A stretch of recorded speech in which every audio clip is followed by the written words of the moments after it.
Hello friends, good morning. चलिए जानते हैं देश और दुनिया की तमाम छोटी बड़ी खबरें, जिसमें सोना चांदी, मौसम और राजनीति से जुड़ी बड़ी खबरें आपको बताएंगे सिर्फ 5 मिनट में। लेकिन उससे पहले वीडियो को लाइक जरूर करें और चैनल पर नए हैं तो चैनल को भी सब्सक्राइब कर लें। तो चलिए वीडियो को स्टार्ट करते हैं। इजरायल और हमास युद्ध के बीच प्रधानमंत्री मोदी ने दुनिया की शांति बनाए रखने की अपील की। नई दिल्ली में आयोजित 9वीं P20 समिट में पीएम मोदी ने कहा, आज का समय संघर्ष का नहीं बल्कि शांति और भाईचारे का समय है।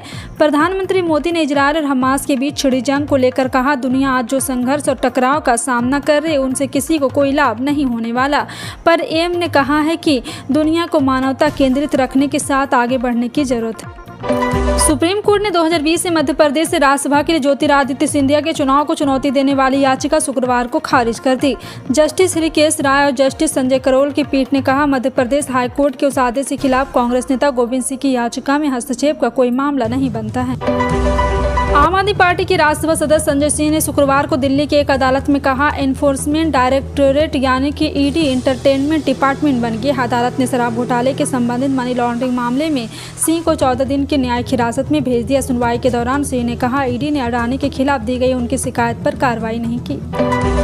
मुख्यमंत्री नीतीश कुमार ने कैबिनेट की बैठक में एक बड़ा फैसला लिया और पिछड़ों के लिए कोटा में कोटा देने की बात कैबिनेट की बैठक में की गई। बैठक में इस फैसले पर मुहर भी लग गई। वहीं भाजपा ने नीतीश कुमार के इस फैसले को चुनावी स्टंट बताया है। बीजेपी के प्रवक्ता पीयूष शर्मा ने कहा कि नीतीश कुमार चुनाव से पहले इस तरीके का प्रलोभन देने का काम कर रहे हैं, क्योंकि उनको भी पता है कि आने वाले चुनाव में उनका खाता भी नहीं खुलेगा। छत्तीसगढ़ विधानसभा चुनाव में प्रत्याशियों द्वारा किए जाने वाले खर्च को 20% तक बढ़ा दिया गया है। इसके लिए जिला निर्वाचन आयोग द्वारा तैयार कर भेजी गई सूची पर राज्य निर्वाचन आयोग द्वारा मुहर लगा दी गई। वहीं अब इससे नेताओं की चुनावी थाली महंगी हो जाएगी। विधानसभा चुनाव से पहले निर्वाचन आयोग ने यह फैसला लिया है।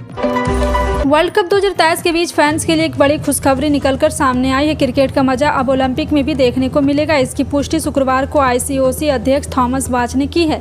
बाच ने बात करते हुए कहा, लॉस एंजिल्स 2028 कार्यक्रम से संबंधित IOC 3 महत्वपूर्ण निर्णय लेने थे। सबसे पहले यह लॉस एंजिल्स आयोजन समिति थी जिसने 5 नए खेल शुरू करने का प्रस्ताव रखा। कांग्रेस ने शुक्रवार को आरोप लगाया कि विदेशी समाचार पत्र द्वारा अडानी समूह के संबंध मामले में किए गए ताजा खुलासे संकेत मिलता है कि 2 वर्षों में 12,000 करोड़ रुपए से अधिक की हेराफेरी होगी। और पार्टी महासचिव जयराम रमेश ने एक बयान में इसे आधुनिक भारत का सबसे बड़ा घोटाला करार दिया और दावा किया कि करोड़ों भारतीय नागरिक की जेब से वस्तुतः चोरी की गई है। और उन्होंने सत्तारूढ़ भाजपा सरकार पर अडानी समूह की संपत्ति हासिल करने में मदद करने का भी आरोप लगाया। मुख्यमंत्री हेमंत सोरेन को झारखंड हाईकोर्ट से बड़ा झटका मिला है।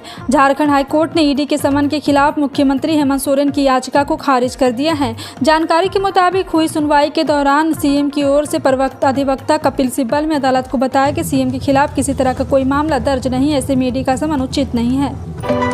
लोकसभा चुनाव की सियासी तपिश लगातार बढ़ती जा रही। समाजवादी पार्टी के प्रमुख अखिलेश यादव अपने PDF फॉर्मूले यानी कि पिछड़े दलित अल्पसंख्यक के जरिए नई सोशल इंजीनियरिंग बनाने में जुटे। समाजवादी पिछड़ा वर्ग प्रकोष्ठ ने लखनऊ में कश्यप मल्ला बिन निषाद समाज के प्रतिनिधियों की बड़ी बैठक बुलाई है, जिसके तहत उनके मुद्दों पर मंथन करने के साथ साथ जातिगत जनगणना के मुद्दों को सियासी धार देने की रणनीति पर चर्चा की जाएगी।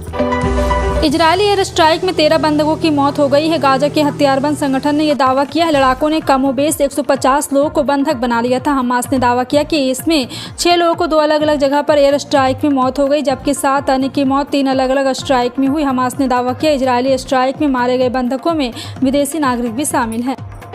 भारतीय क्रिकेट टीम के सलामी बल्लेबाज शुभमन गिल इस समय डेंगू के चपेट में और इसी कारण वह वनडे कप शुरुआती 2 मैचों में खेल नहीं सके। भारत को वनडे कप में अपना अगला मैच पाकिस्तान के खिलाफ शनिवार को खेलना है। अहमदाबाद के नरेंद्र मोदी स्टेडियम में खेले जाने वाले इस मैच में भी गिल का खेलना मुश्किल, लेकिन इस बीच गिल को एक खुशखबरी मिली। गिल ICC का एक खास अवार्ड जीतने में सफल रहे।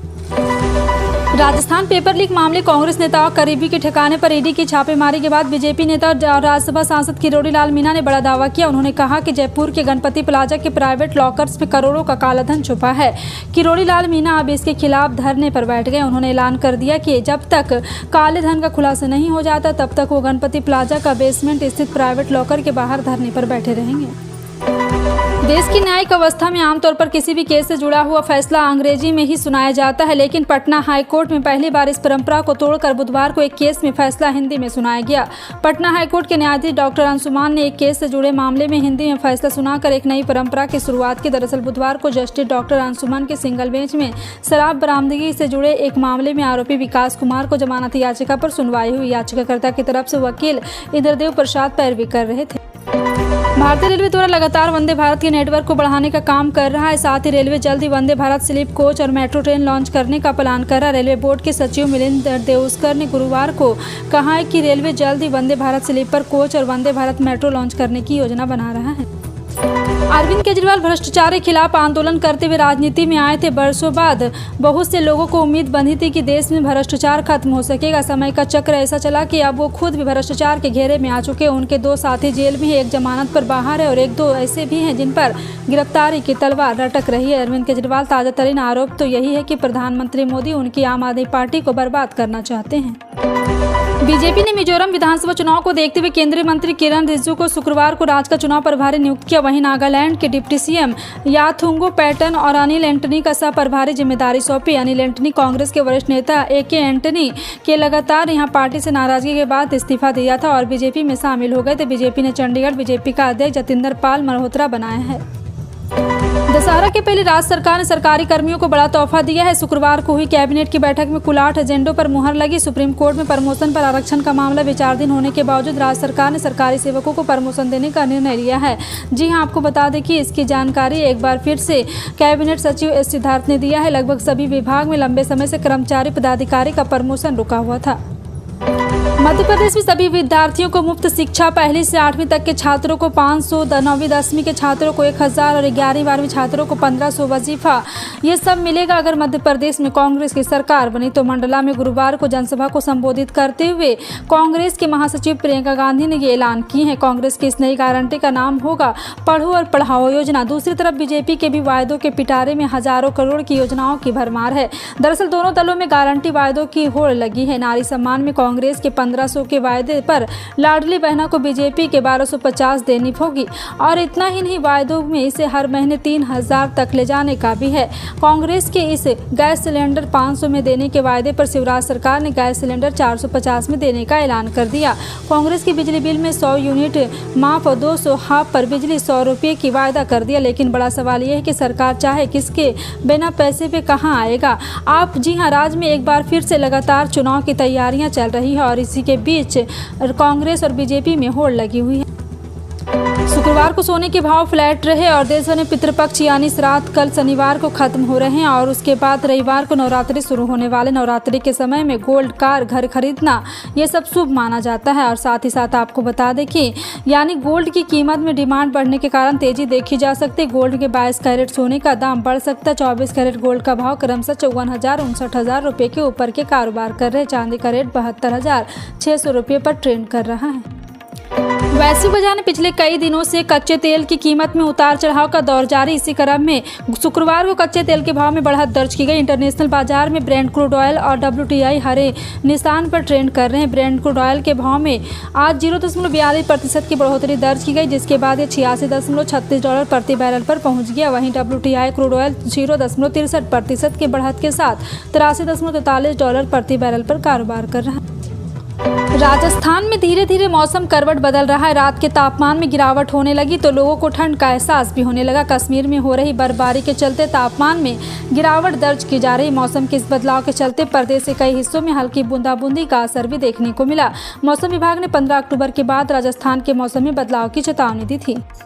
अगर आपके पास भी राशन कार्ड है और आप सरकार की मुफ्त राशन योजना का फायदा ले रहे हैं तो यह खबर आपको खुश कर देगी। हर बार की तरह इस बार के निःशुल्क गेहूं चावल वितरण 12 से 25 अक्टूबर तक किया जाएगा। लेकिन इस बार के राशन के साथ केंद्र की मोदी और राज्य की योगी सरकार की तरफ से राशन कार्ड धारकों को एक और सौगात मिलेगी। जी हाँ, इस बार मुफ्त गेहूँ चावल के साथ कार्ड धारक को राशन की दुकान की आयुष्मान कार्ड ही मिलेगा। इसके लिए सरकार की तरफ से सभी राशन की दुकानों पर कैंप लगाया जाएगा। व्हाट्सएप अपने कुछ पुराने एंड्रॉयड फ़ोन और आईफोन पर सपोर्ट देना बंद कर देगा। बता दें कि 24 अक्टूबर 2023 से कंपनी अपना सपोर्ट कुछ फ़ोन पर बंद कर देगी। कंपनी के अनुसार कंपनी ऑपरेटिंग सिस्टम के लेटेस्ट वर्जन पर यूजर्स के लिए नए फीचर्स डेवलप करने पर फोकस करना चाहता है। जिन एंड्रॉयड फ़ोन्स पर सपोर्ट बंद किया जाएगा उनमें वर्जन 4.1 इंच से पुराने वर्जन मौजूद है। व्हाट्सएप फेक के तहत एक आधिकारिक नोट दिया गया है जिसमें लिखा है, यह देखने के लिए कि हम किसका सपोर्ट बंद कर रहे हैं। हम हर साल यह देखते हैं कि कौन सी डिवाइस पुराने सॉफ्टवेयर पर चल रही है और कितने कम लोग इसे इस्तेमाल कर रहे हैं। इन डिवाइसेस को शायद लेटेस्ट सिक्योरिटीज अपडेट भी ना मिले हों। केंद्र सरकार की योजनाओं के नाम पर फर्जीवाड़े का एक और चौंकाने वाला मामला सामने आया। लखनऊ पुलिस ने 3 ऐसे लोगों को गिरफ्तार किया जिन पर one nation one ration card scheme के नाम पर फर्जीवाड़ा करने का आरोप है। इन लोगों के पास से उपभोक्ता मामलों के मंत्रालय के नाम पर जारी एक फर्जी चिट्ठी और शिकायतकर्ता का पैन कार्ड, 3 मोबाइल आधार कार्ड भी बरामद हुआ है। तिवारी जनपद प्रयागराज अभिषेक तिवारी की जनपद जौनपुर से गिरफ्तार किए गए। पुलिस ने इनके पास से उपभोक्ता मामले, खाद्य सार्वजनिक वितरण मंत्रालय भारत सरकार के फर्जी तरीके से तैयार किए गए दस्तावेज की छात्र प्रतियां भी बरामद की है। फिलहाल आपका इन सभी खबरों पर क्या कहना है, कमेंट सेक्शन में टाइप करके जरूर बताएं।